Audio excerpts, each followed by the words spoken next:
pare? Balita.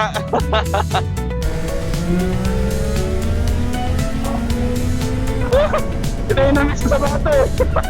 250 BMW 1.3 na napakatalim guys. Isang XR. Woohoo! And panigale.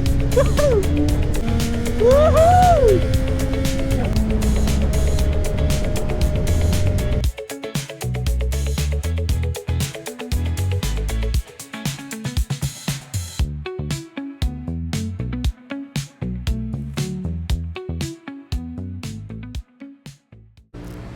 What is up guys? Good morning.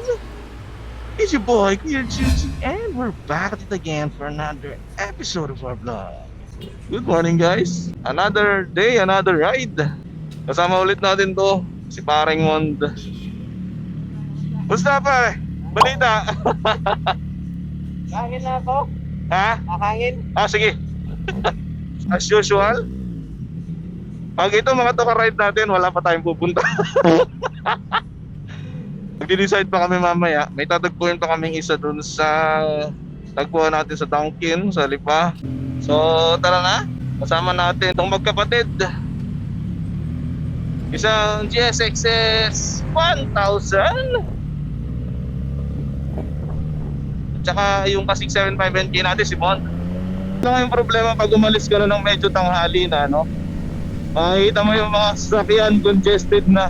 Kaya gusto kong ride yung early morning para ma-enjoy mo yung motor, ma-enjoy mo yung hangin, no? Hindi masyadong mainit. Pero okay lang. Every once in a while, masarap din naman mag-ride ng gantong oras.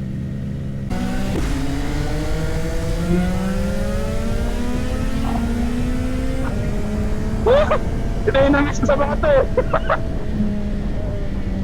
Diba, para mauubusan ng kalsada. Aray ka, talsik ng bato. Kailangan kami sa mga to. Magagaling kumaskas to mga to. No chill. Ay! Ay! Hindi nagpakita. Lumabas yung RFID natin. Oh my, daming sasakyan. Oh, may malaking truck dun sa harap. Kaya pala sa construction pala. Sobrang daming ginagawa dito sa SLEX guys, sa mga kalsada. So sa mga magra-ride dyan, ingat-ingat lang. As in halos araw-araw po may aksidente rito sa expressway na to. Startol, no?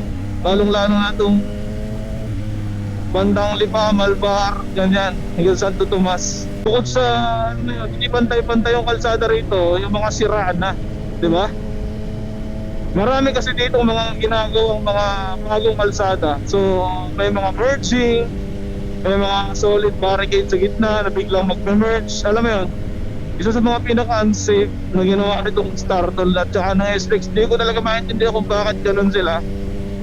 So nag-extend sila sa gitna, tapos doon nila sa dulo, i-merge nila. Ang problema doon, ito kasi side na to, di ba? Itong side na to yung fast lane eh.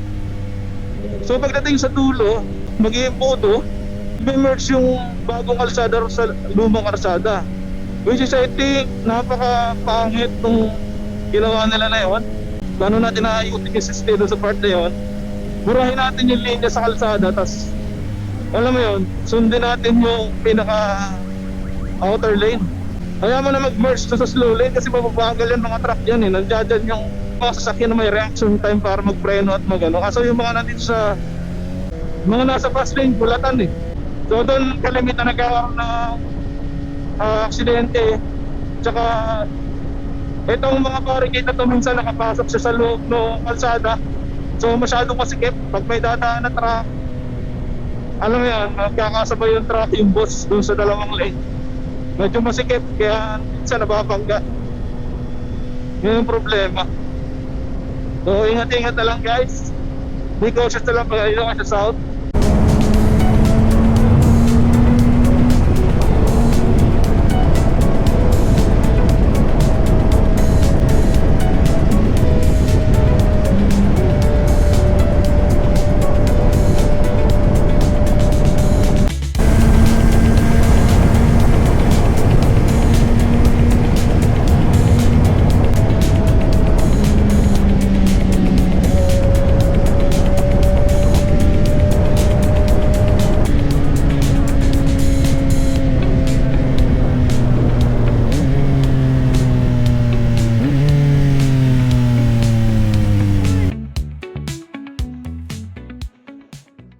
What is up guys? So ride out na tayo.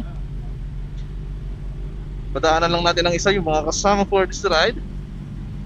Kami dalawa ni Mondo, no? 675 NK. Isang R1 250 BMW 1.3 na napakatalim guys. Isang XR GSX S1000 at isang Ducati Panigale V4S. So ride out na tayo. Ride out.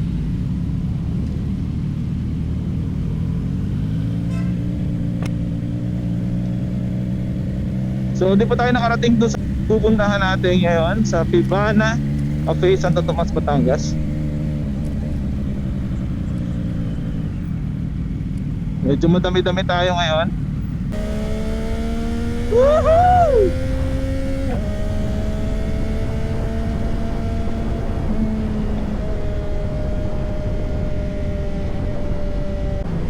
Di ako makatutok dito sa GSXS. Tumatalsik yung mata sa akin. Nakakamiss din yung mga ganitong klase ng ride, no? Yung napakarami nyo. Nakahali na yung breakfast ride natin, ah. Yung brunch ride na to.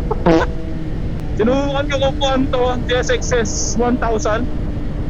Hindi siya mataas eh. Actually parang mas mataas pa yung parang ko rito sa MK. Parang yung handling ng motor na yun is ano, parang napakaganda ng handling ng motor na to. Hindi ko siya nasakyan na kumaandar, pero maramdaman ko sa feels ng pagbubuko ka sa motor. Yan! Woohoo! 1.3 1.250 and Panigale!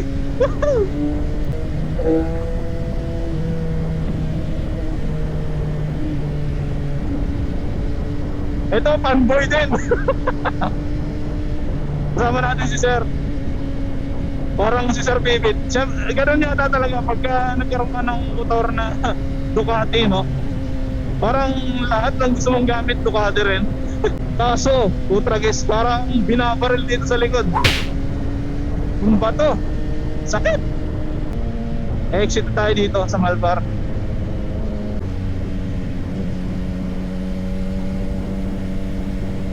Malamang hindi tayo basahin dito kasi hindi binasa kanina doon sa ano eh. Oh, binasa. Hindi kasi binasa kanina doon sa entry.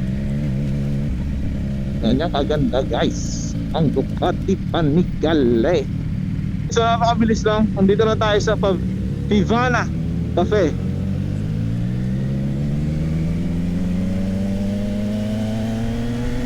Saglit lang galing dun sa meetup place natin. Mukhang maganda rito kasi may mga gantong pa-entrance pa. Medyo malayo masyado sa mismong kalsada.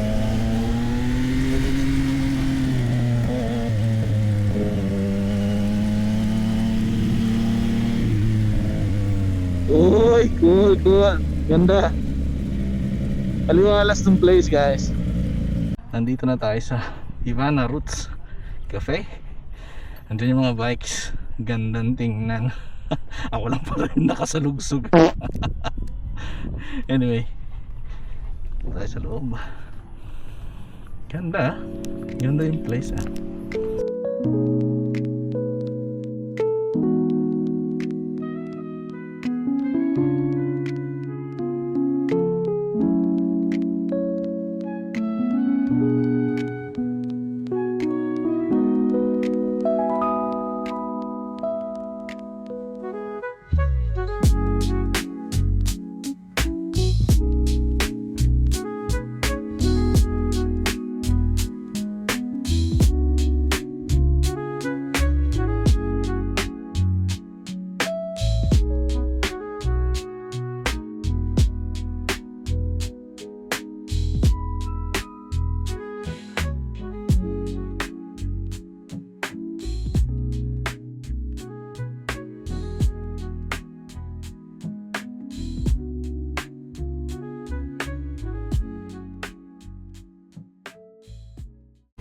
Ride out na tayo.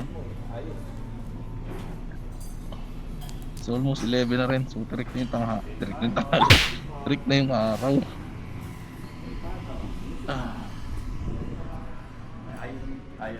Trick na yung araw, masakit sa balat.